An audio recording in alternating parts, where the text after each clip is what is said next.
Well, hello everyone, and welcome to today's show. Today we're going to talk a little bit about testing your cultures and your equipment that you need, how that's done, how I do it.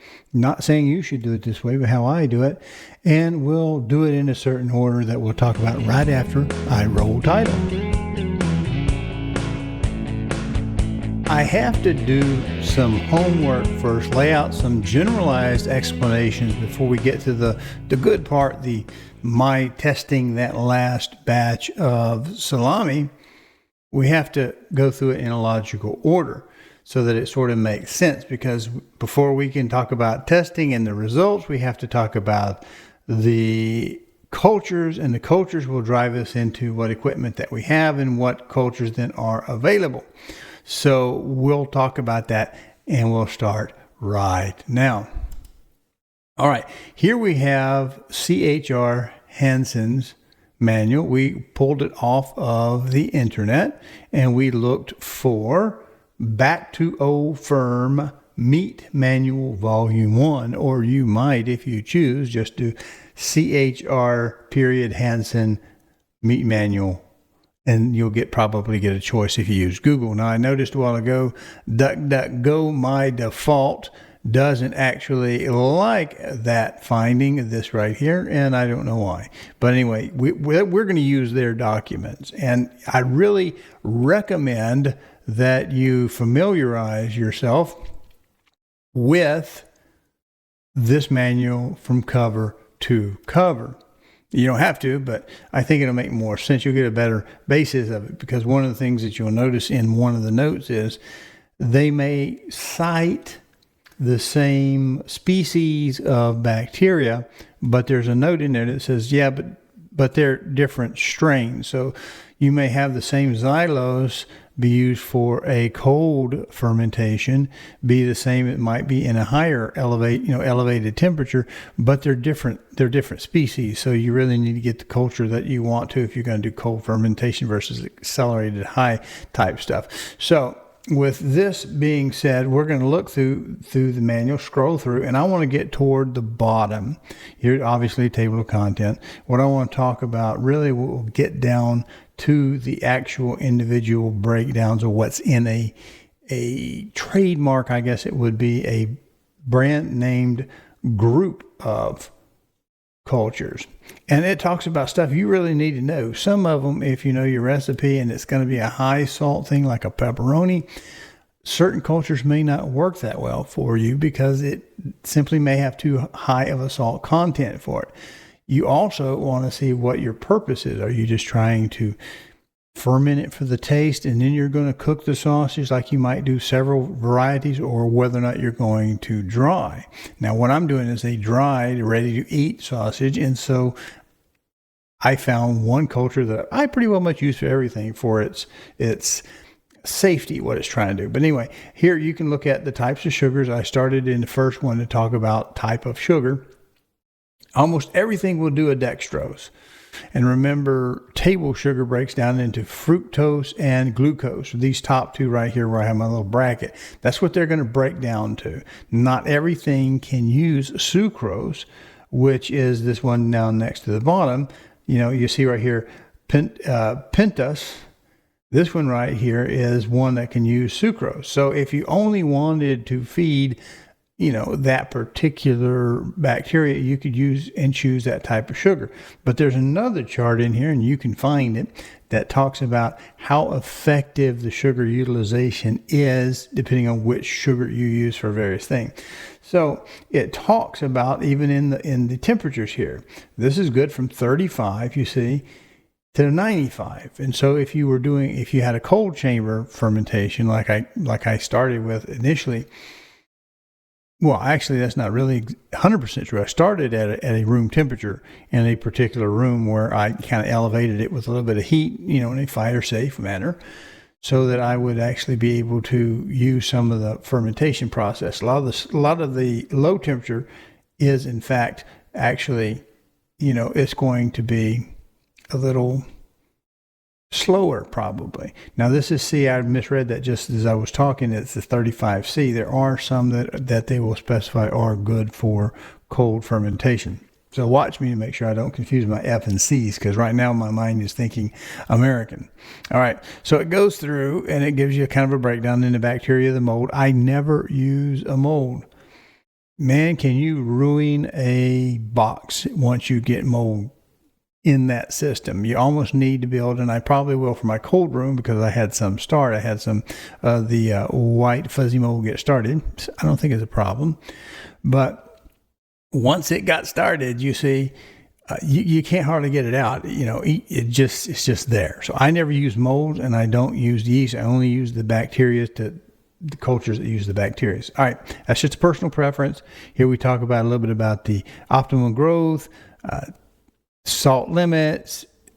You're going to kill out at this strain a little bit quicker than you will the acetylide. Acetylaceti. You can pronounce it yourself, but anyway, this one right here, right? So it's going to be, it's a Pediococcus strain, and it's going to be, this one is not going to be real great, like I said, on the higher salt end. It may be good enough for your recipe, but if you're really going to go a high salt one, this one's going to be better. So it just gives, you just need to be familiar with what the cultures are. Here are some charts, and they'll tell you, okay, in hours, you're only going to come down from 5.7, say, with whatever this one's based on. You're going to come down. This is temperature, you see, 64. If you do it 64, which is the blue curve, it's going to be very slow. If you come down at 75, pretty well much a room temperature, which you can do with, at home in basically a closet that you can keep undisturbed. You can see it comes down pretty quick, and you'll get down to 5.0 somewhere around in a couple of days. Okay. Now, if you have something different over here, you'd notice that the process is quite different, and they're contrasting different pH profiles. So you need to figure out which one you want to use. And it goes down even faster. I use a very fast process. Here's the sugar one I talked about. See, glucose, final pH will get you lower. It can get you to 4.08. If you get to 4.6 is generally considered safe for botulism. Is actually the critter, not, and botulism is the condition. But see, it does a little bit better. It produces 98% versus all the way down to, I don't know what raffinose is. I've never used it. Maltodextrin, never used that. Maltose, sucralose, or sugar, basic sugar will do that. So anyway, just good information to have if you really want to know. So what we've got going on here, we get down toward the bottom. Ooh, that's some nice looking stuff. I'm not really liking the crusty stuff on the outside, but that's a different process. We're going to get down to the individual cultures, and as it says right here, you have their brand name, what's in it, and what it's good for. So we're looking at that. Oops, my mouse is a little bit in the wrong spot. And T-SPX is fairly common, at least it used to be in the good old days. And it'll tell you, all right, it'll say this is used for color and stability. It'll tell you what each one gives it. Flavor, typical German style salami. Lactobacillus sakei is good for growth potential and suppresses the growth of a lot of indigenous bacteria. So that's kind of an inhibitor. And so you've got two types in here. It'll also tell you characteristics like slightly milder aroma. And so you pick the one you want to do. And then you have to go look at that specific culture to see if you have the equipment necessary to run it. Now I used, and here, let me see if I can find some that are good for cold. And here they'll talk about, see, carnosus, not every version of the species is going to be the same strain. It says it somewhere. So I'm going to skip all past the molds. I don't like those, to get to the page with mine on it, the one I used. I used FLC. It has 3 different bacteria in it. And what it's good for, quite honestly, is I like the ability, because it's a wide range heat-wise, I can really do a fast drop. And we'll see how quickly we got these done. You saw a little bit of the curves in the upper part of the document where it was showing, okay, some are very, very slow, some are a lot faster. I don't like going very slow. Now, it may give a gentle flavor. It may help my flavor in some cases, but because I'm mainly concerned with keeping it safe, against those biohazards, I like one that goes real fast. Now, when I later do a snack stick, we're going to see if I get it right. By the time I get the pH down, I'm pretty well much already done drying it because it's a small diameter to start with. And even though it's in a humidity added controlled area, I don't want it there long enough to start really developing the molds, and I don't want it there too long. So it just about comes out about where I want it to be. And it's using this particular strain right here, this particular culture. It's actually got 3 different strains in it. And we look at the temperature, we're going to find out it can go very, very high. If I do it on the high end, it's going to be very sour. I get my lactic acids produced, and if I want to go slow, I get the color and the flavors that one of them, I think it is xylose, used for color and formation stability, round, mild flavor. Yes. So it does that. Now you just pick one you want, and it's going to talk a little bit about if something didn't go right. Did you use enough sugar? Did you use too much? Is it too tart? Did you use too much sugar? You use the wrong sugar, blah, blah, blah. All that kind of stuff. So I've got another tab just to kind of really draw this in. I'll show you. It's actually from a source that I used to use, and apparently when I search for cultures, they don't have any anymore, and so perhaps they have dropped that off. But it's a pretty good, I think, version of this, what we're looking for. Let me do some zooming in. I thought I had it preset. I want to get a full page on the data, so I'll slide this back up a little bit. We still have their telephone numbers. This is still on their website, although to be quite honest, it's not. If you search for any of these, the T-SPX or FLC, FRM52, I've used this one. I think this is when I started because it's 72 to 90, and it gave me that sour presentation that I was looking for. And so it was a good one to start back in early days, but it's a little bit slower. So, I'm looking at that. And quite honestly, I'm saying, I've got to start somewhere. You start with Redditors and people and YouTube, and they'll tell you different stuff. They really don't do the explicated version of what I'm doing now. It's just giving you why my mind thinks the way it does and why I do what I do. Because you're going to have to come up with your own program. All right, so one of the things we look for, I'm using the FLC. It is actually capable for bioprotective. That means it's good for listeria, suppresses listeria. The curvatus right there, the Lactobacillus curvatus does for suppressing listeria. That's good. They're all of them if you get them dry and you don't have listeria or botulinum in there in the first place, or E. coli or some other thing like that in your meat. You're not starting them out as a high priority for your process. I don't know. I don't have a microscope. So I use FLC because if I want to run it below 77 degrees, as we see right here, I get a very mild flavor, right? And it still gets the bioprotection according to this summarizing document. But it's a slow process, it gives a mild flavor. And I would do that. It gives you the maximum range for these processes right here. I think this is for the 3 bacteria, where this one has 2 bacteria. So I think these go to this. So I think if we're anywhere on that lower end, we're going to be using more of that xylose. If we're on the higher end, we're going to use the Pediococcus CD lacti. Okay, and this one also, I think when we were looking at the CHR Hansen, we see that it can take some pretty high salt rates. So this is good for, I think this culture is good for a pepperoni, American style, which is an American sausage anyway. It's a high salt, a little bit tart, and we would do it. I ran it about 100, and I bounced a little bit between these two because I wanted the sour presentation on that sausage, and I wanted it to also be very, very quick. So we get an idea. LHP, that gives it sour. 80, you may have to have a heated cabinet to accomplish this. If you have just a room or some area that maybe is not heated and you're going to do it, you can keep it maybe where a water heater is. You can keep it warmer in the winter, but not as warm as a heated room. You might use T-SPX or something like that, and you get the idea, right? I think you now see how it's a function of it. I don't want to beat anybody up. I've probably gone too long on this process in this this time used. I've used 16 minutes. Now we have to get to some equipment. Well, we have mic'd up, so let's go back here and look at that unit.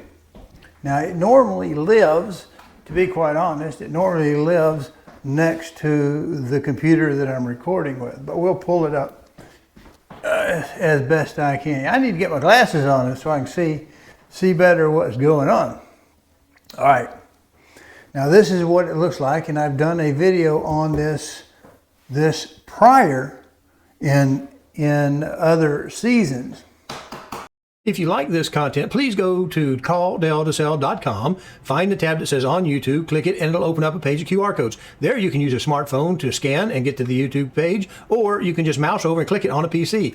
There you'll be able to subscribe to this little button over here and click the notification bell so that YouTube will notify you. Thank you. This prior in other seasons. I show you everything there, but to keep you from looking up, and since we're talking about equipment and we're talking about the cultures, what you can use, you need to have a chamber or something to do it. I started out using a culture in a temperature that was just in a room, kind of room temperature where a lot of this is. Then I wanted to maybe do a little bit more experimentation with other things. Well, what you see, I keep this actually a rag or something to keep it from closing because it's used quite often, and when it does, I don't want it to get all moldy inside if I don't get it good dry. Well, this used to be a standard refrigerator, as you might imagine, and we had the stuff that pooched out.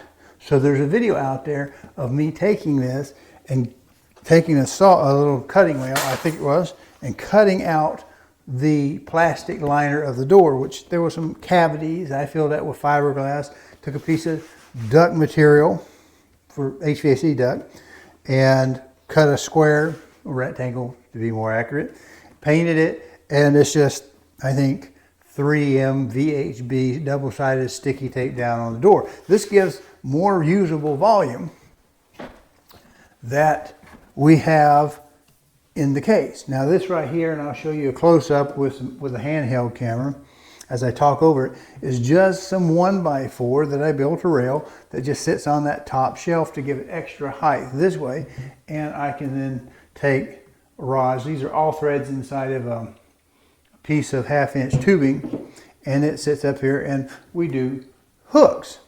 Now, what is good about this particular unit, doing it this way, is it's non-defrosting, which means once I take it and I close the door, all of the water and moisture is in there. It's just in there. It's in a combination of the air and in the sausage. And so you can really keep from drying your sausage out too quickly with a get up like this. Now, I'll show you on handheld, up in the back corner, I had actually lost a fan because it's been a while. I took a break in making sausage. There is a fan I added in there. I had completely forgot about it till I went to the back, and I'll show you that again with some handheld. There is a controller back there where I converted how this runs to a humidity and temperature controlled unit. It lives down here, the controller's 2 receptacles, and that's where I remembered that I actually had an extra fan in there. What that fan does for the humidity side is that pan will collect water if you don't have it freezing. If you don't have it at a freezing temperature, if you have it above that a little bit, it will collect the water, and you dump it. You can actually measure, if you want to, how much water you're taking off your sausage a day by what collects in that shelf pan, the little pan inside here. And if it's too dry, the idea was when I affixed that fan was that it would blow air across that puddle of water if it was there and kind of humidify it a little bit. But this is just, I'm using this for a piece of conduit. It's just a piece of 1/2-inch poly and a couple little P-clamps up and down here to protect that probe that goes in up near the thermostat inside. Again, this is a wireless Wi-Fi job, and I can actually monitor the temperature and humidity inside this box from my phone anywhere. And by anywhere, I generally mean downstairs or just whenever I look at it. But yeah, I could actually check this from church and it would show it to me. there is a video on that available, like I say. And again, the fan is made and attached to a little piece of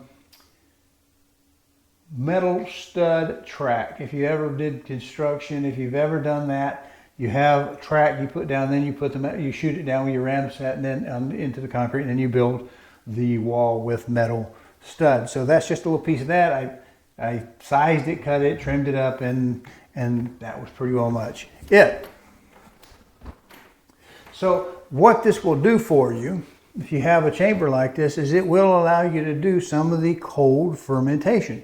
It also allows you to, if you build a box and you put the controller on it, you can change the temperature. You can start it out very cold as it is very wet, and then bring the temperature up over a couple of days, 12 hours at a time, depending on how slow that is. And you have control. That's what it's about. It's about giving you control. Now this is the hot cabinet, and I use it for longer stuff, obviously, because it's not limited to the size I would have needed for an under-counter refrigerator. You can use a taller one if you want, and you can use the self-defrosting one if you want. This is a Metro C5. It's a full-size cabinet, obviously. And at the time, I thought, well, I didn't really want to buy half size, but maybe I should have, and maybe I should have got a Chinese version of something significantly cheaper. Now, this was purchased brand new, because I didn't want it infected with God knows whatever coming out of some dirty, nasty kitchen. All right, so what we have here, I do like to keep the door a little bit of ajar. We have a water pan in the bottom for humidity. That would be the little blue dial. If I can get my finger in the shot, there it is, the blue dial, and the heat is the red one. Now the thermometer in the bottom is absolute hot garbage. It's useless. It's way off. And I did pay extra for this type of heavy rail because I wanted a little bit of a airflow blockage so that I'm shooting the air up the side. And of course, down at the bottom, I don't know if you can see, there we have the other side of it. It's a little fuzzy because I'm using a different camera. I apologize. It looks fuzzy even on the little 3-inch monitor on the side of the camera. But yeah, it's just nothing too extravagant. CPVC I'm using right now. I need to get some aluminum. You get some aluminum angles so that I can do the snack sticks a little bit better. They'll work here on this as well. And this is suitable for food, and I don't get it that hot. But it has the same basic capability as the cool cabinet, except I can run it up to very high temperatures if I wanted to. And that will, depending on the culture, of course. So I can keep it wet with the humidity, the little thing right there, the little pan with water in it. And I can also, because it's been modified, I can also do this in real time with my little Wi-Fi controllers. Now, they're not big enough. The contactors, the relays are only 10 amps. That's not big enough for the heating elements, and the unit itself will pop, but you can add some, rewire it, put some small 30 amp contactors in there to take care of that for you. Now that we've gotten that out of the way, we've talked about cultures first, because we see that some are good for different things, not just the flavor profiles, but the temperatures of what they operate at. And if you don't have equipment, you have to do room temperature type of fermentation. You can do that to get started with, to maybe get some buy-in at the family if you like your homemade salamis, that type of thing, before you invest a lot of money. That's great. Now I've got two pieces of equipment. I started kind of with that cold chamber, being able to go down a little bit lower and slow my drying process. We talked about it. It's just right behind me. We also looked at the C5, which was a very expensive way to do this. And I didn't want to buy anything used, no used junk, because quite honestly, you tend to get what you pay for, and it's hard to get these things clean once they've been in service. So bought a new one, had to modify it immediately. I can show you the chart where I actually ran this one. I kept moving it up and down a little bit. I just wanted in that sour range that we saw from the Allied King Co. I wanted it producing very quickly, and it turned out it did all right, did what I wanted to, just what I wanted to, how I wanted to do it. Now we're going to check it. Now, how are we going to check it? Now, this came in today. This is my replacement. This is Thomas Scientific, bought off of Amazon. It's a pH strip. They're in roll form. Here's the shape. I don't know, maybe if I do both hands together, we can focus on, you can get the number, and you can see that range. All right, you see what it says? Oh, the autofocus wants to fight with me a little bit. It's Hydrian Test Papers Catalog 1619, and the range with this particular one is 3.9 to 5.7. Now, when I started, I had a different one that everybody was recommending on the forums and whatnot. You look out there, see what people are doing, and get an idea. The problem with that is it's pretty wide. Pretty wide on the low end and narrow on the top end, and so I didn't really care for that much. And eventually, it timed out, and I wanted to get something that, maybe I didn't want to go way down into the acid range. I just wanted to make sure, I want to know where I was, and I want to know that my fermentation was working, okay? So I wanted to make sure it was working, and if you have to get all the way down to like 5.2 to start with, you don't know, is it really 5.2 or is it 5.2 all the way up to 7 or something ridiculously high? So you don't know. You don't chop up and then add water, because water, if it's distilled water, it's going to have a pH of, guess what, 7. And so when you add the 7 pH water to your fermented meat, it's going to make it higher than what it really is. So there's a better way to do it. I'll show you. I'll suggest a way. Anyway, within this, it's like a little 2-piece Scotch tape dispenser. In with this set, the 1619, we get 2 rolls of film, and yeah, that's photographing pretty well. Let me get. I'm backwards because I'm on video, right? So let me turn around this way. You get 2 rolls. Now these things do dry out, I guess, and they get inaccurate after a while. You get about 2 years on them, 2-3 years perhaps. So I'm going to, with one of these, put it in a separate container, air vacuum it down so that whatever the chemicals are, they can slowly migrate off. Because I do believe my old one, which is out of date, and I admit that it's out of date for me, I bought a new one, I think it's reading higher than what it normally would. Because when I show you an application, just a little bit of how it works, and we'll do the color bit, it seems more tart than that. So I think it's reading high than what it normally would be, and it's not because I'm necessarily adding water to it. So anyway, we have this range, and if you can see, it's like a little Scotch tape. You get more color. So if you can get your range narrowed down to what you want, and a little above it and a little bit below where your target range is, which is why I like the 1619. Have I mentioned that number enough? 1619.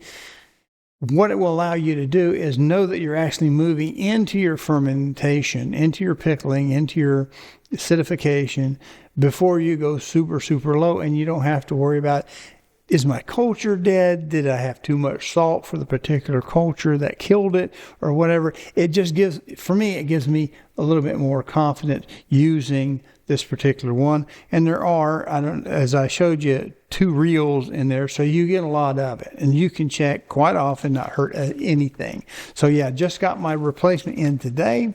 Still use the old one. I've done this a time or 2, although I took a break. So my sausage, I believe, is fully safe, and none of y'all are getting my sausage, so I don't have to worry about liability, and I get to eat it all. And if it kills me, it kills me. You won't see any more of my shows. All right, so we're on to the next thing. All right, let's take a look at these. I opened this case just a few seconds ago and did a check. We're down to 5.1 on the pH. in 10 hours using the particular culture that I use. With this particular box that I built, it actually can control fairly easily up and down and adjust, and ideally, if you run it on the high side, you feed 2 of the bacteria faster. If you want more of a traditional flavor, you do it at 85. It looks like I'm down to safe right now, so at 11, give it 2 more hours at 95. I'm starting to knock it down. I'll knock it down about 85, and then when I get up for church tomorrow, take a look at it, and if it hasn't changed anymore overnight, then it'll go into the drying room. Again, this is big. These are 2 3-pound soprasadas. They will lose about 1/3 of their weight, so they'll go down about 2 pounds a stick piece. Now I just got to scoot off to church real quick, but before I did, I wanted to check that last batch. And you see, we brought it all the way down. 12 hours on the first part. It is now 6:30 in the morning. So that's another, I don't know, 8 hours. So inside that time, using this particular culture, we got her on down. And as always, hit the notifications bell and subscribe to the channel if you will. It helps our algorithms boost us, get to more people. If you will also do the sharing and comment when you can. When you feel like saying something, go ahead and say something, because the comments have a lot to do with the algorithms as well as how many times it gets shared and linked out to other places. Thank you for watching, and we'll wrap this up right about now.